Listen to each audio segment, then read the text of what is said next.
शनाय नमः। शनिदेव भगवान की जय। आज शनिवार के दिन आप सुनेंगे शनिवार व्रत की संपूर्ण कथा। भगवान भोलेनाथ ने इन्हें न्याय के देवता की उपाधि दिए थे। शनिदेव को बहुत ही जल्दी गुस्सा आता है। इन्हें क्रोध की वजह से पिता सूर्य से इनकी नाराजगी बनी रहती है। इनके क्रोध से सभी बचने की कोशिश करते हैं, वरना व्यक्ति पर मुश्किलों पर पहाड़ टूट पड़ता है। इसीलिए आज शनि भगवान को प्रसन्न करने के लिए शनिवार का व्रत रखा जाता है। जो व्यक्ति शनिवार के दोष बचने के लिए, उनको शांत रखने के लिए अनेक उपाय करते हैं, जैसे कि पीपल के वृक्ष में जल अर्पित करते हैं, तिल और काले तिल, गुड़ और गंगाजल अर्पित करके और दीपक जलाते हैं। उसी प्रकार पूजा के समय शनिवार का व्रत कथा का श्रवण करना उनकी सभी इच्छा पूर्ण होती है। तो आइए मन प्रसन्न और चित्त मन से शनिवार व्रत की संपूर्ण कथा सुनते हैं। प्रेम से कहिए भगवान शनिदेव महाराज की जय। एक बार सभी नवग्रहों में सूर्य, चांद, मंगल, बुध, बृहस्पति और शुक्र, शनि, राहु, केतु ने सभी देवताओं में अपने आप बहस हो गया। सबसे बड़ा कौन है? बड़ा के आपस में सब लड़ने लगे। बाद में सभी देवता ने देवराज इंद्र के पास गए।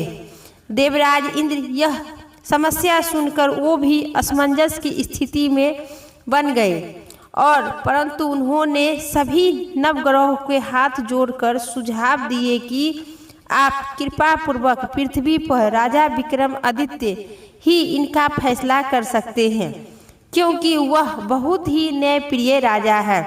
सभी देवताओं ने राजा विक्रमादित्य के पृथ्वी पर आकर और अपने आप को बड़ा होने का सुझाव दिए।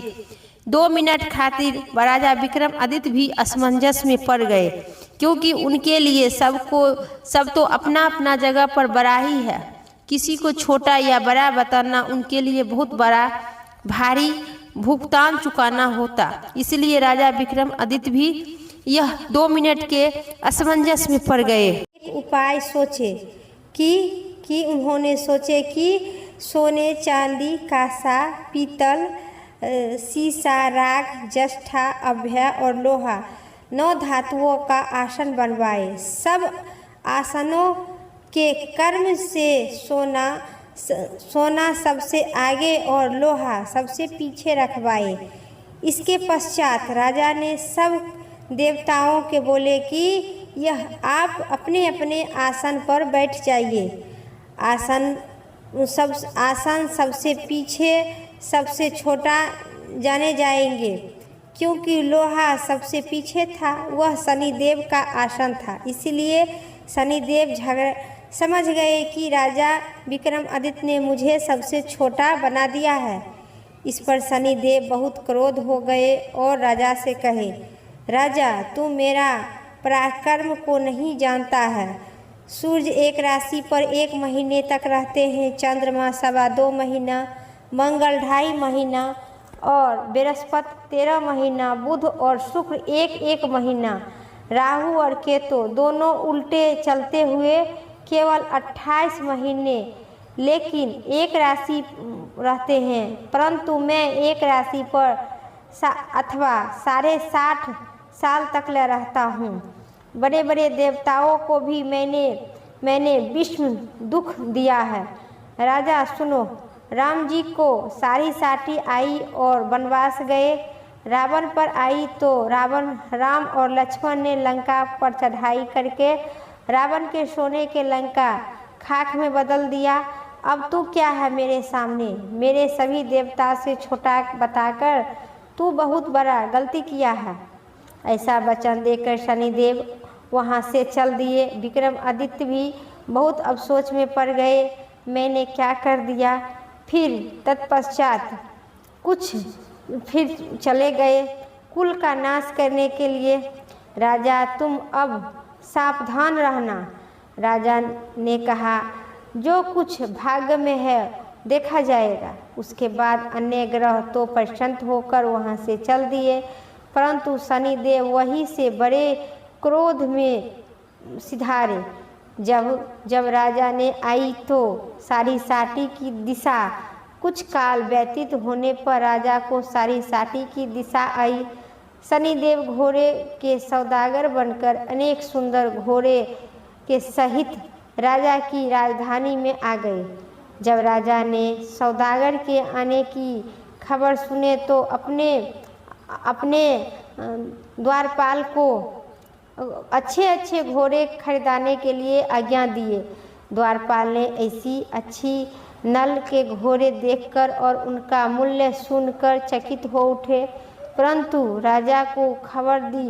राजा उन घोड़े को देखकर एक अच्छा सा घोड़ा चुनकर उस पर सवार हो गए, उस पर सवारी के लिए चढ़ गए। राजा ने घोड़े के पीठ पर चढ़ते ही घोड़ा दो जोर से भाग उठा।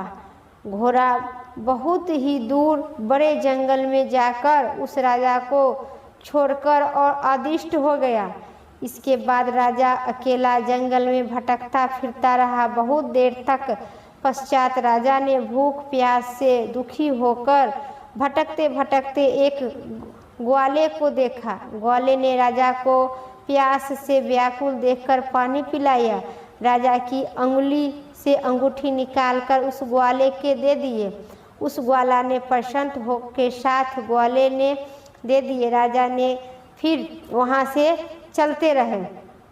फिर ग्वाला ने राजा ने दिया हाथ पैर काटने की आदेश, परंतु वहाँ से राजा शहर से पहुंचकर एक सेठ की दुकान पर बैठ गए और राजा ने अपने आप को उज्जैन को रहने वाले तथा अपना नाम बीका बताया।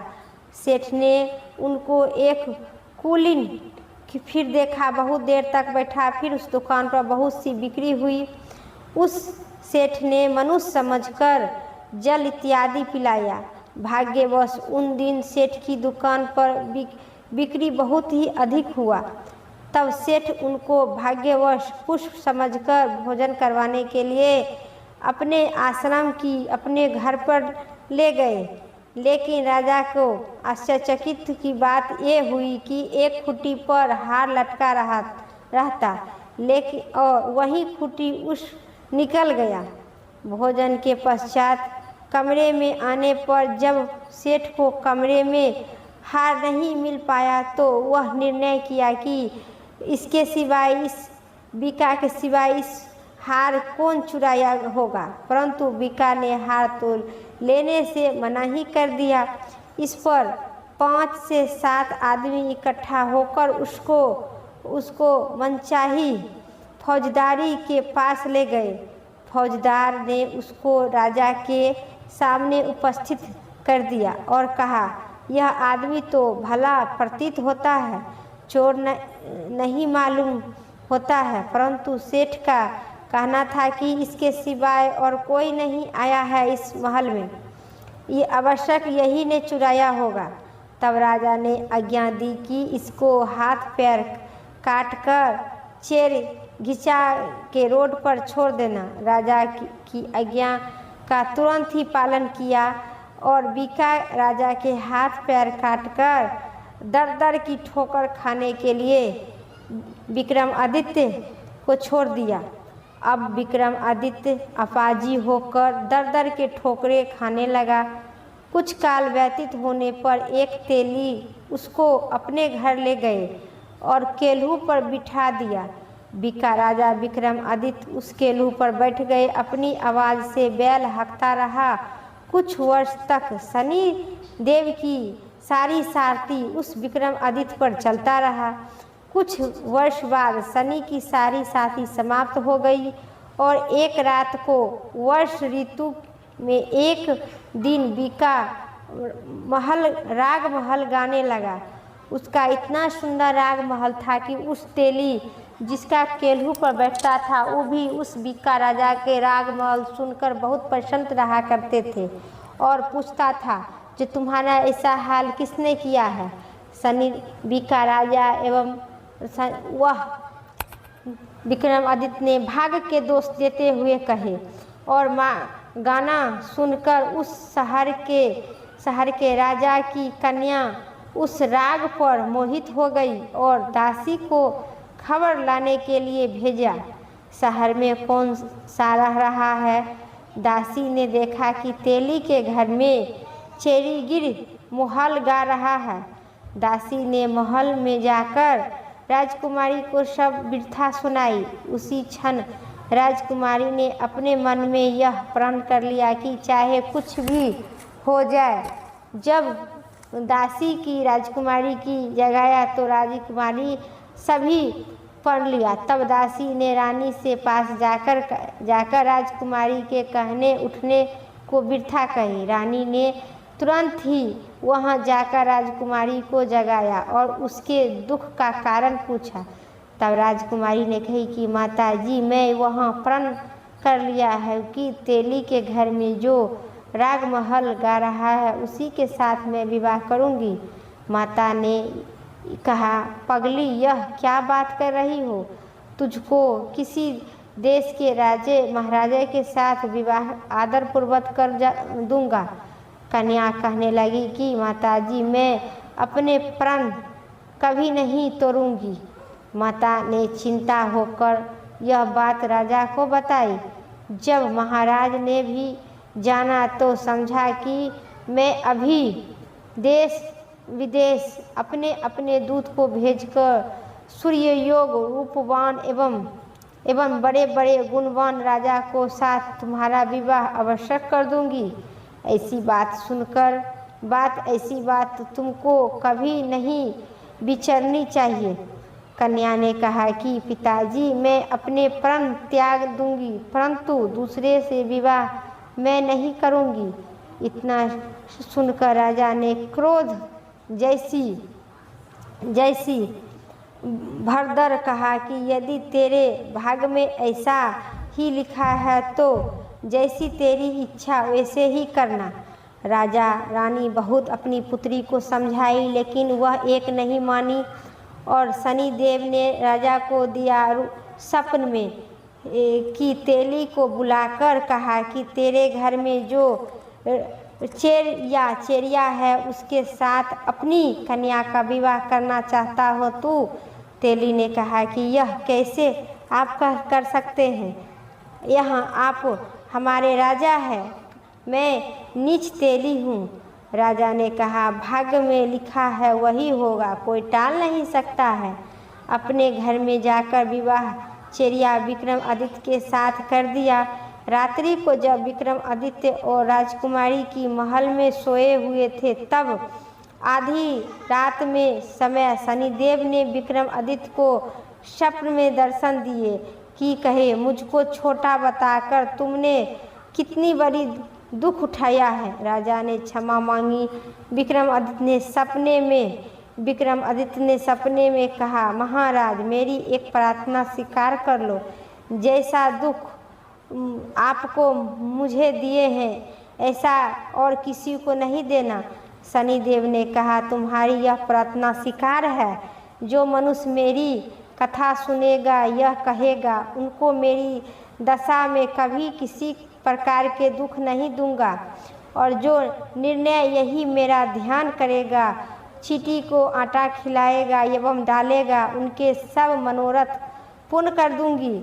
जब राजकुमारी की आंख खुली तो उनके राजा की हाथ पैर देखकर आश्चर्यचकित की ठिकाना नहीं रहा।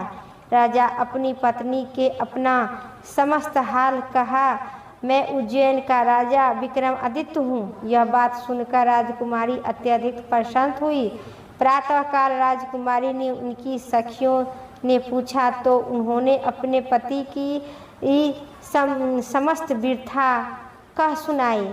सब जब प्रसन्न होकर प्रकट हुई और कही कि शनिदेव ईश्वर इसी प्रकार के जो भक्त मन शक्ति वचन से शनिवार के दिन शनिदेव की पूजा करते हैं उन्हें भगवान शनिदेव संपूर्ण इच्छा पूर्ण करती है, अंत में सभी मनोकामना पूर्ण करती है। प्रेम से कहिए शनिदेव महाराज की जय। आज की कथा इतना ही। उम्मीद करते हैं आप सभी को इस कथा पसंद आई। एक लाइक करके कमेंट बॉक्स में शनिदेव भगवान की जय जरूर लिखें और पहली बार चैनल पर है तो सब्सक्राइब करके बेल आइकन की घंटी दबाना ना भूलें। फिर अगली वीडियो लेके आते हैं, तब तक के लिए दीजिए इजाज़त। जय श्री राम, शनिदेव भगवान की जय।